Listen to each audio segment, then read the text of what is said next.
here we go. So, hello. Today we are doing a speed review of bad panoramic masks. So we're going to take a mask from the pile. The pile? Which one? Do I choose, or do you choose? I'll pick one for you, and you go first, and you pick one for me. Alright, so you first and me first? Yes. So we pick one from. Don't pick one from the pile. I'm picking one from the pile. He's picking from the pile right now. Starting with the worst, in my opinion. Okay, careful. Okay, so, and I'm going to say what it is, a little bit of a description, and then the 3 least favorite things about it. Gotcha. Gotcha. Okay, so this is a Survivair. It's made by Survivair. From the 80s, it's a U.S. industrial. Unfortunately, these were actually some of the last Davis masks ever sold, Davis. And my 3 least favorite things about it have to be the air deflector, because it's this transparent thing right here on the inside. It sucks. As noted by his previous review. It's impossible to see through this at all when it gets all scummy. And I can't believe that this thing was sold as a Davis. It's awful. So now I took one for you. Oh, hell yeah. I'm being held here against my will. Alright, here you go. Ah, yes. The Breeze something or other. I don't remember the name. 3401M. 3401M. Got it. So, this is a very loose copy of what I can assume is a bastardization of the Panorama Nova and the UltraView. Roughly, I don't really know. This is one of the more modern ones that does not have a lens frame. It sucks because this is just welded in. The Russians say it's like welded in. I think it's glued in, but they say it's welded in. Who the fuck knows at this point? It has a central inlet-outlet valve assembly and a voice emitter on the side because the Russians are too fucking stupid to apparently make a central voice emitter in the valve assembly like any other normal panoramic mask.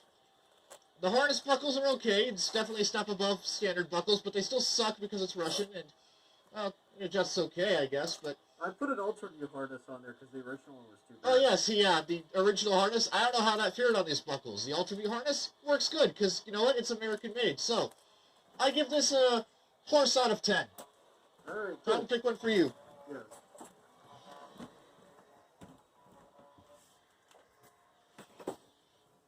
Oh. Oh god, this disappointment.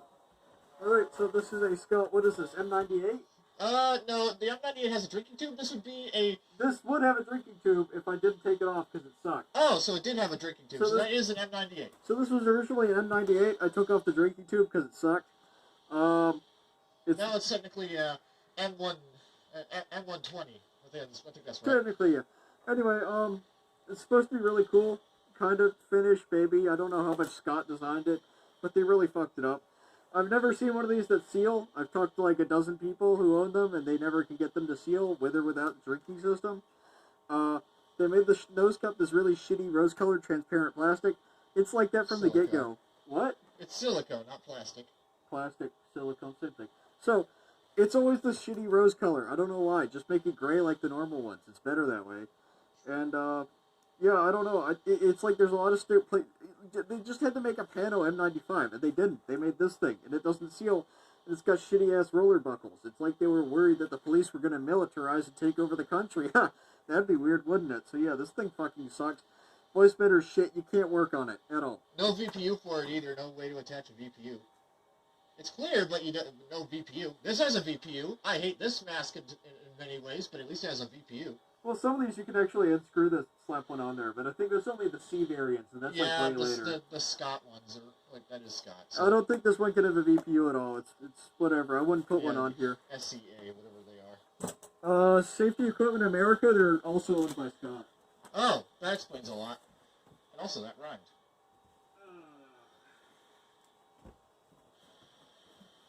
There. Oh, the Czech CM6. Not just CM6, because the CM6M actually has a drinking tube that goes up to here, but this one doesn't. It's just basic.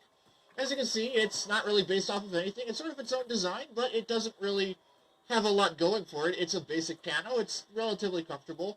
It has a deflector on the alley valve near the chin, which does permit drainage of moisture, but it, as Moulage has probably remarked in his original review of this, it was pointing towards his neck, and that was obviously irritating. There really is no purpose to have a deflector here. As with this, it has a deflector because it allows you to de-ice the valve. The cover is rubber, then there are spikes inside that allow you to crush and knead the valve to get rid of ice. This doesn't. It's solid plastic. It's shit. You don't need this deflector. Also, can't really speak on the voice emitter. It's a voice emitter. Right. It's alright. Not the best. 5-point harness. Real bummer. Czechs should stop doing this. They had 6-point masks before. You don't need a 5-point harness. Mesh skull cap, though, is okay, but it would be better if it was 6-point. Not really much else I can say about this mask. It works for what it is, but it's boring. It's very boring. Moving on. Yes. Ah, yes, the child. The child. Yeah, so this is, like, disappointing just because I expected a lot more. Oh, wait, I was supposed to talk about it. So this is a Wilson RFMW. It's a variant of the astroscopic, in quotes, or G6 facepiece, which instead of having a tube, they cut 2 holes in the sides of the mask and put cheek filters on here. It's fucking stupid and ugly. From a distance, it looks good, but when you get up close and handle it, it's fucking terrible. It's really bulky. It's really heavy. Comparatively, I mean, obviously, it's fucking whatever. They left the chin stem on there because, like all MBU 13 clones, they apparently forgot how to make a real mask and they got fucking lazy. I'm surprised there's not that stupid, friggin' Valsalva stick on here. Yeah. The lens frame is utterly impossible to remove without exploding like a small child's braces in a car crash. And, yeah, I don't know. Overall, it's just really disappointing because Wilson was a good company. They were really good at making M4 and M3 and M2 copies, and now we just get... Oh, you forgot to mention the horrendous facial seal, how it's too wide on the sides and too squat and short vertically. Oh, yeah, that thing. So this, when you make this massive lens frame, you have to get the angle right, because otherwise it's effectively going to hold it off the user's face so that it doesn't seal effectively. And they didn't do that at all. So it's too tight in some spaces, and then you get to, like, the actual important temple point, which everyone else worries a lot about, especially in the U.S., and it's just like trying to fucking strap a goddamn banana to your face. It's like too fucking wide. It's fucking stupid. Excellent. 30 years of, probably more, 50 years of chemical development just thrown in the trash. You set this up so that you would have to review the C60, didn't you? I did. I wasn't looking. Well, here. Ah, yes. The infamous dumpster child. The poster of Italy's modern industrial developments, so much so that they acquired a U.S. patent for this pile of shit, but it's utterly a lot of good ideas in a lot of bad ways. They were thinking more about the concept and not how to make it work on a human face. So, the C60 is a Italian industrial mask introduced in the 1960s, as the name would imply, and I'm not going to try and remember or pronounce the inventor's name. You can go ahead and watch my review for that. It has a single panoramic lens, which is almost completely flat, which would make you question whether it's a diving mask or not, but it is slightly curved, kind of pointless. It doesn't really improve your panoramic field of view a whole lot. If it was curving around a bit more, I can understand it, but this doesn't. All the hardware, other than the central port here, and obviously the lens frame, just the main voice emitter here is secured in place with wire and electrical tape, because the Italians fucking love electrical they like tape. Electrical tape for whatever reason. Fabric tape is too expensive in Italy or something. They use all the fabric to make the fancy shirts. Ah, yes, and the bullshit carriers. But anyhow, 5-point harness, which is pretty typical of most European industrial masks, or just anything at that point in time. It has a central port here. This is obviously the rebreather variant, so this would be used with a dual hose rebreather of some sort. There's no gasket to use a 40mm canister. There would be an angle tube adapter assembly that would thread onto here, but obviously I don't have that, so this is just a standalone pile of shit.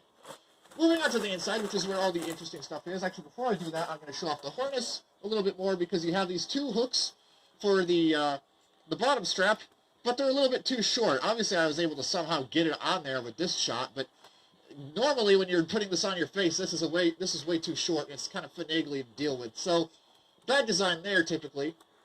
I know I didn't really demonstrate that very well, but on the interior, this is the key feature of the mask that made it so popular.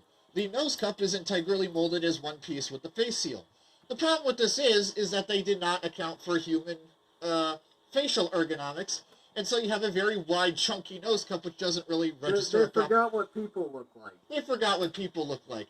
This thing is just too big, too chunky, doesn't really make any points of contact other than the bridge of the nose, and it's just essentially useless. There is a deflector system, if you can count it. I'm not sure if the regular APR variants, which had a inlet and outlet valve assembly, well, actually 2 outlet valve assemblies, because the APR variant would have 2 cheek valves, but as you can see on the rebreather variant, or you may not be able to see, there is 2 small holes which would act as the TSO deflectors, but ultimately useless because all your air is going to be trapped in here, as was probably standard with Italian mask design doctrine. Just have a chamber for your mouth and that's it. So all in all, kind of a few interesting ideas, but executed very poorly, and I curse the person who developed this. I curse the entire country of Italy for allowing this thing to exist on the international market, and God, there is no God. What I am about to do has not been approved by the Vatican. And, We can't show that on film. no. So, yeah, we just reviewed like 6 masks at once, so this means that you guys should have a lot of stupid questions. But you're not asking them because it's Christmas. Hell, you're not even going to listen to this point in the video because you probably saw the bell notification and you've clicked off at this point and went straight to the comments. So fuck you. If you're still watching at this point, don't comment